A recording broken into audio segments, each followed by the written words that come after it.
உறுதியாக இனிமே நீங்கள் கொஞ்சம் கம்பீரமாக நடக்கலாம். உங்களுடைய செயல்பாடில் நல்ல மாற்றம் இருக்கும். கொடுத்த வாக்கை காப்பாற்றுவீங்க. உங்களுக்கு பொருளாதார தடைகள் இனிமேல் கிடையாது. பணப்புழக்க வழக்கங்கள் கொஞ்சம் நல்லாயிருக்கும். வீட்டில் சுப நிகழ்ச்சி நடக்கும். சிம்ம ராசிக்காரங்களுக்கு காதல் திருமணம் முடிவதற்கான வாய்ப்பு உண்டு.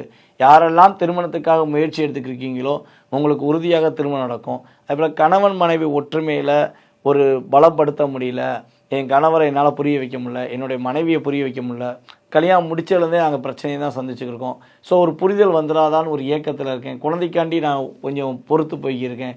ஸோ இப்படிலாம் பிரிவுகள் என்பது நிரந்தரம் இல்லாமல் சேர வேண்டும் என்ற ஏக்கத்துடன் சிம்மராசியில் யாரெல்லாம் ஆண்களாக இருந்தாலும் சரி பெண்களாக இருந்தாலும் சரி இருக்கீங்களோ உறுதியாக ஜூன் மாதத்துக்கு மேல் உங்களுடைய ஏக்கத்துக்கான சரியான விடையை குரு பகவான் தன்னுடைய பார்வை மூலமாக உங்களுடைய ராசிக்கு 7ஆம் இடத்தை 9ஆம் பார்வை மூலமாக கொடுக்க போகிறார்.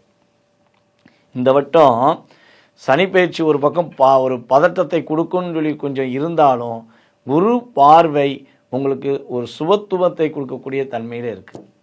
நீங்கள் நினச்ச விஷயங்கள் எல்லாமே வெற்றி கிடைக்கும். உங்களுடைய லாபத்தை அங்கீகரிப்பதற்கான வாய்ப்பை உங்களுக்கு கிரகங்கள் கொடுக்க போகுது. ஸோ அதே போல் வந்து பார்த்திங்கன்னா ராகு உங்களுடைய ராசிக்கு 7ஆம் இடத்துல அமர்ந்திருக்கிறார். ஸோ 7ஆம் இடத்துல ராகு அமர்ந்தது வந்து பார்த்திங்கன்னா ஏற்றத்தை கொடுக்கக்கூடிய விஷயங்கள், வெளிநாடு பயணங்களை கொடுக்கக்கூடிய விஷயங்கள், ஒரு நல்ல அதாவது கணவன் மனைவியாக சேர்ந்து இன்ப சுற்றுலா செல்வதற்கான விஷயங்கள், நண்பர்கள் மூலமாக மிகப்பெரிய மாற்றத்தை சந்திக்கக்கூடிய விஷயங்கள்லாம் கிரகங்கள் கொடுக்க போகுது.